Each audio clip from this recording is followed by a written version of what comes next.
Hello everyone. ఈరోజు మనం తమిళనాడు వాళ్ళు ఎందుకు ఈ రూపాయి సింబల్ని అవాయిడ్ చేస్తూ అప్కమింగ్ రాబోయే ప్రవేశపెట్టబోయే బడ్జెట్ మీద సొంత సింబల్ని ఎందుకు వాళ్ళు ఇంట్రడ్యూస్ చేశారు, అసలు తమిళనాడుకిను సెంట్రల్ గవర్నమెంట్కి తమిళనాడుకి ఈ రూపాయి సింబల్కి ఉన్నటువంటి అసలు ఇష్యూ ఏంటి, ఎందుకు ప్రతిదీ వీళ్ళు ఏదైతే సెంట్రల్ గవర్నమెంట్ అనౌన్స్ చేస్తుందో దాన్ని ప్రతిదాన్ని వీళ్ళెందుకు డైరెక్ట్గా కానీ ఇండైరెక్ట్గా అసలు ఎందుకు అపోజ్ చేస్తున్నారు, ఎందుకు అసలు ఈ అనుకున్నటువంటి అసలు వాళ్ళ యొక్క ఆంతర్యం ఏంటి, అసలు ఏం జరుగుతుంది అనే దాని గురించి మనం క్లియర్గా మాట్లాడుకునే ముందు this is Sunil power. Welcome to learning time Telugu.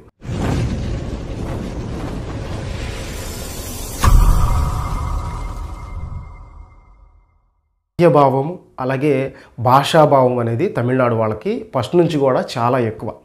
ఎప్పుడు కూడా వాళ్ళు పార్టీకి సంబంధం లేకుండా, లీడర్కి సంబంధం లేకుండా ఈ ప్రాంతీయ భావాలను నిలబెట్టుకునే దగ్గర కానీ, భాషని నిలబెట్టుకునే దగ్గర కానీ ఎప్పుడూ కూడా అన్ని పార్టీలు కూడా ఒకే తాటి మీద ఉండే. ఎప్పటి నుంచో కూడా వాళ్ళకి ఎన్నున్నా కూడా వాళ్ళ యొక్క యూనిక్నెస్ ఏదైతే ఉందో, వాళ్ళ ఐడెంటిటీ ఏదైతే ఉందో దాన్ని ఎప్పుడూ కూడా ఏ పార్టీ వాళ్ళు వచ్చినా కూడా స్టేబుల్గానే మెయింటైన్ చేస్తున్నారు.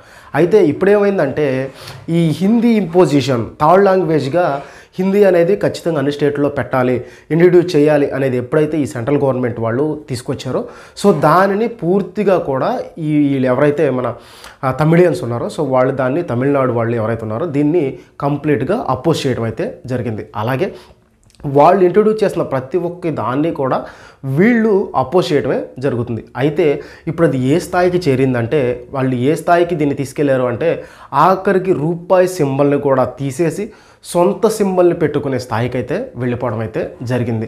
సో ఎక్సెప్ట్ ఇది ఒక్కటి తీసేస్తే దీనికి ముందు జరిగిన ప్రతి ఒక్కటి కూడా అప్రిషియేట్ చేయాల్సిన విషయం అనమాట.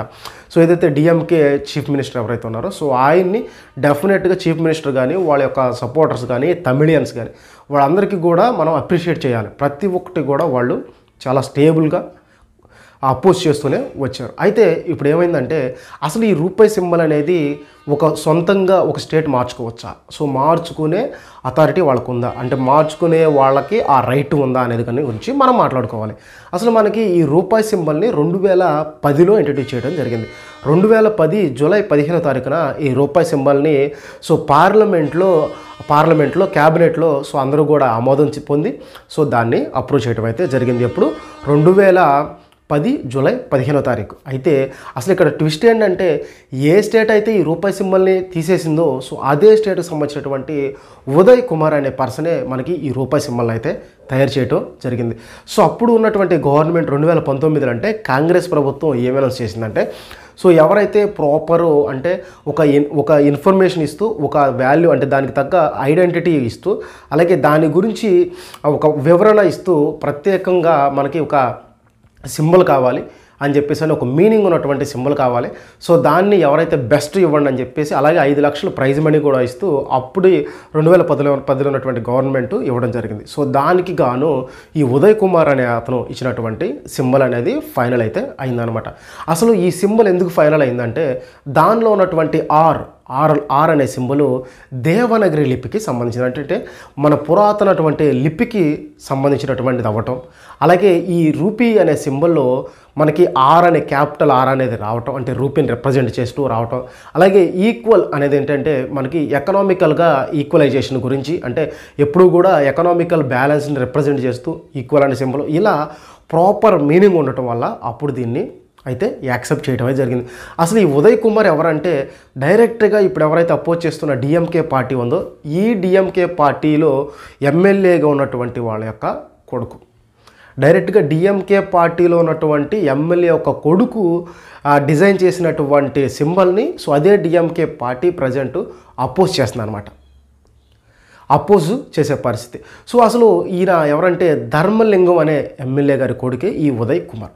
ఇప్పుడు వీళ్ళు అసలు ఎందుకు అపోజ్ చేస్తున్నారు అంటే, సో ఈ మధ్య కాలంలో జరిగినటువంటి ప్రతి ఒక్క ఇష్యూస్ని వాళ్ళు ఈ అపోజ్ చేస్తూ ఉండగా చివరికి ఏ స్థాయికి చేరారు అంటే, మేము దేనికైనా సిద్ధమే, మా యూనిక్నెస్ మా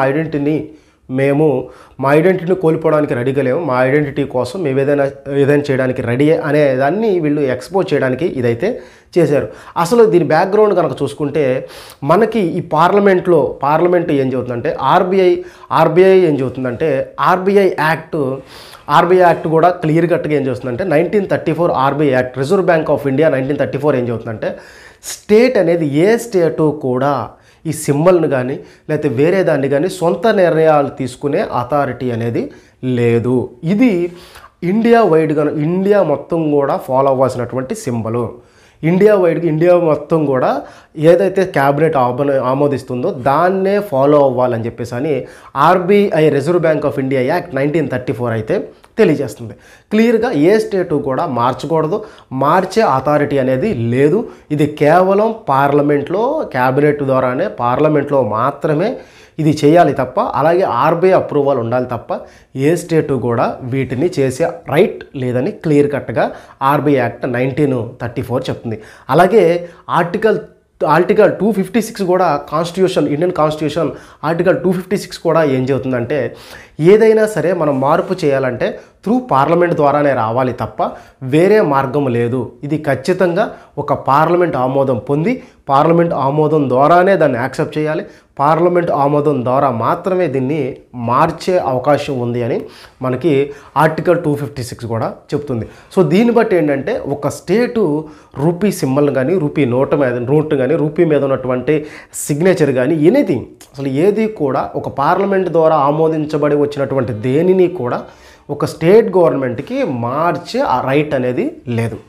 ఇది క్లియర్ కట్గా తెలుస్తుంది. ఇప్పుడు దీన్ని బట్టి ఏంటంటే వీళ్ళు తమిళనాడు వాళ్ళు ఏదైతే డెసిషన్ తీసుకున్నారో అది ఖచ్చితంగా ఈ కాన్స్టిట్యూషన్కి ఎగనెస్ట్గా ఉంది. అలాగే ఇండియా యునైటెడ్ సో మన దేశం యొక్క ఆ జాతీయం యొక్క దీనిని భంగపరిచే విధంగా ఉందన్నమాట. సో ఇక్కడ ఇప్పుడేమవుతుందంటే దీన్ని చాలామంది అపోజ్ చేస్తున్నారు, సో చాలామంది సపోర్ట్ చేస్తున్నారు. సో అపోజ్ చేసేవాళ్ళు ఎలా చేస్తున్నారంటే ఇది మన ఒక తమిళనాడు యొక్క ఐడెంటిటీని కాపాడటం పక్కన పెడితే ముందు భారతదేశం యొక్క గౌరవాన్ని పాడు చేస్తుంది. సో భారతదేశం మొత్తంగా ఏదైతే ఉందో దాన్ని మనం ఎక్కడో కూడా ఇబ్బంది పెట్టకుండా మన హక్కుల కోసం పోరాడాలి. సో కాబట్టి ఈ రూపీ సింబల్ అనేది కానీ జాతీయ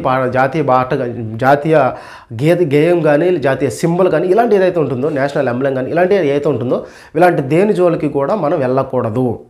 సో దీని అని చెప్పేసి కొంతమంది అపోజ్ చేస్తే సో కొంతమంది ఎలా సపోర్ట్ చేస్తున్నారు అంటే సో వాళ్ళ యొక్క ఆత్మగౌరవాన్ని కాపాడుకోవడానికి చేస్తున్నారు తప్ప వేరే ఉద్దేశం లేదని చెప్పేసి అని కొంతమంది సపోర్ట్ చేస్తున్నారు. సో ఇప్పుడు దీనిని ఈ తమిళ యొక్క వీళ్ళు ఏమి రిప్రజెంట్ చేశారంటే కేవలం మేము అందరికీ అర్థమయ్యే విధంగా మా భాషలో పెట్టామే తప్ప మేము ఈ సింబల్కి మేము ఎలాంటి అంటే రిప్రజెంట్ చేస్తూ రీప్లేస్ చేస్తూ పెట్టలేదు. కేవలం మా భాషలో మా వాళ్ళకి అందరికీ అర్థమయ్యే విధంగా మాత్రమే పెట్టాము తప్ప వేరే ఉద్దేశం లేదని వాళ్ళైతే చెప్పడం జరిగింది. ఇప్పుడు అసలు ఈ సింబల్ మనం ఎక్కడ వాడుకోవచ్చు అంటే మనం రూపీస్ 2500 రూపాయలు రూ అని పెడతాం.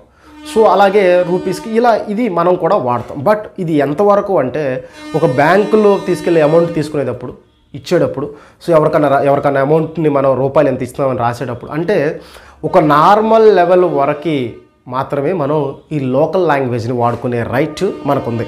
బట్ ఒక బడ్జెట్ని ప్రవేశపెట్టాలి అంటే ఖచ్చితంగా మన ఇండియాలో ఆర్బీఐ ద్వారా అప్రూవల్ చేసినటువంటి రూపీ సింబల్ ఏదైతే ఉందో సో దాని ప్రకారం మాత్రమే ఆ సింబల్తో మాత్రమే రిప్రజెంట్ చేయాలి. అది మనకి ఆర్టికల్ 256 చెప్తుంది. సో కాబట్టి దాని మీద ఈ సింబల్ వాడటం అనేది తప్పు.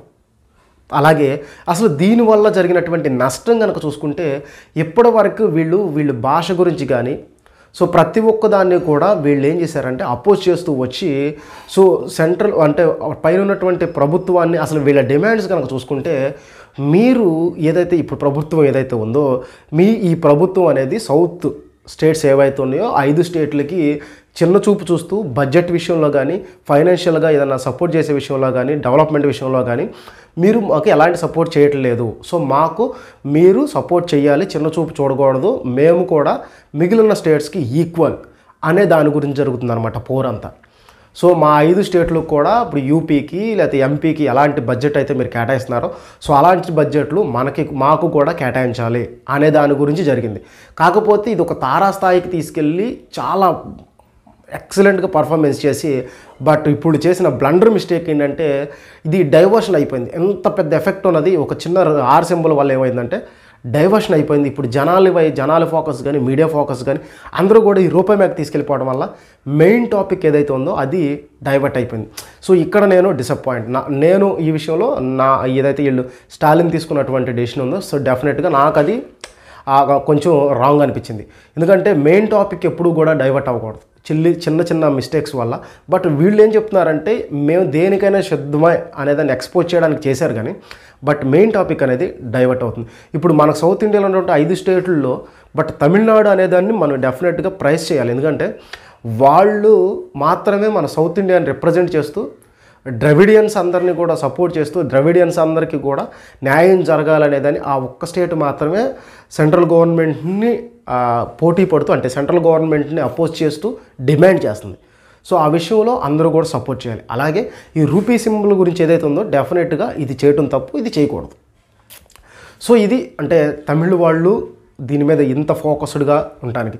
సో మనం కూడా అంటే ఏంటంటే ఈ రూపీ సింబల్ అనేది ఒక పార్లమెంట్లో కానీ అసెంబ్లీలో కానీ లేదంటే ఫైనాన్షియల్ బడ్జెట్లో కానీ ఖచ్చితంగా రూపీ సింబలే వాడాలి.